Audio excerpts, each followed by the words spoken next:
Weh, apa dah jadi pada orang Islam ni? Boleh tengok belu dalam masjid. Astaghfirullahalazim. Korang bayangkan di dalam rumah Allah, tempat kita sujud pada Allah, AJK Masjid ni, dia buat hal.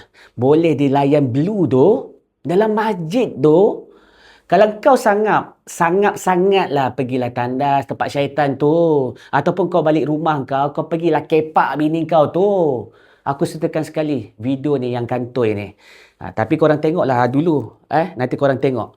Weh, AJK Masjid, kau tak takut kepada Allah? Selama ni kau solat, tak ada Allah ke dalam solat kau tu? Sepatutnya kau yang solat hari-hari ni sebagai AJK Masjid ni, kau dah boleh menahan diri dah dari hawa nafsu. Ara'aita man ittakhadha ilahahu hawa.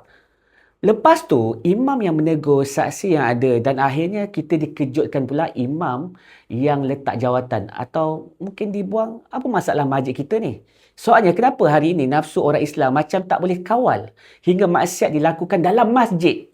Masjid ni rumah Allah tau. Rumah Allah ni dia ajar kita untuk menahan diri dari kehidupan dunia yang penuh bernafsu tu. Masjid adalah tempat untuk kita tenang, tempat kita untuk memohon keampunan daripada Allah. Tapi kalau orang yang sepatutnya dekat dengan agama pun tewas dengan godaan, apalagi nasib orang Islam yang dekat luar sana tu, yang jauh dari masjid. Lagilah teruk. Sebab tu hari ni masjid jadi sunyi. Dalam masa yang sama, masjid yang sunyi-sunyi ni kau boleh ambil kesempatan beronok-ronok dengan belu kau tu. Sepatutnya kau AJK Masjid kena sedih sebab tak ramai orang Islam yang datang solat dan datang ke masjid.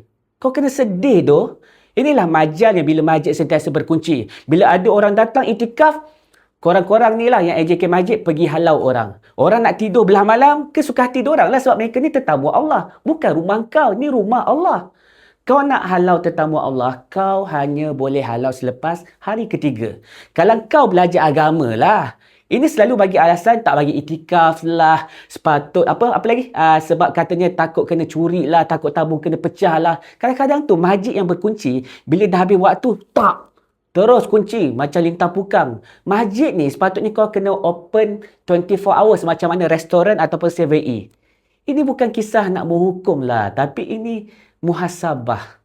Nafsu yang tak dikawal akan bawa kita ni jauh daripada agama. Bahkan dalam rumah Allah sendiri. Jadi kawan-kawan, nasihat ini bukan pada mereka saja, tapi pada kita semua. Kalau orang masjid pun boleh teruji macam ni, apa lagi kita yang jarang ke masjid ni? Kawalah nafsu. Ingat Allah. Sebab saat kita lupa, syaitan dia tepuk tangan je. Mari kita ubah, kita kembalikan kesucian hati supaya masjid dan hati kita pun sama-sama bersih. Jika inilah menyentuh hati korang, korang tolong kongsikan video ini biar kita sama-sama perbaiki diri. Dan inilah bentuk untuk kita kembali kepada Allah Azza wa Jalla. Apa yang paling penting? La ilaha illallah Muhammadur Rasulullah. Ini baru betul.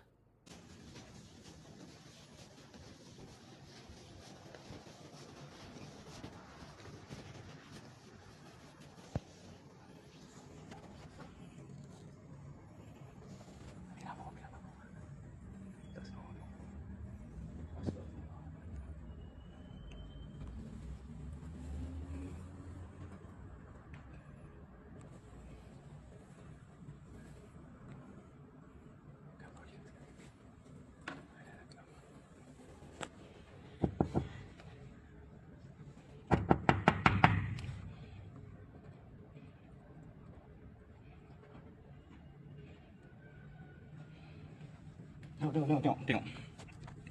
Ni saksi Ni saksi Saksi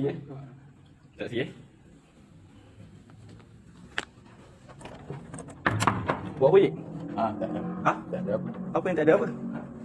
Masjid ni, Cik. Pakcik, abang saksi, Adam saksi ni buat apa? Bagus.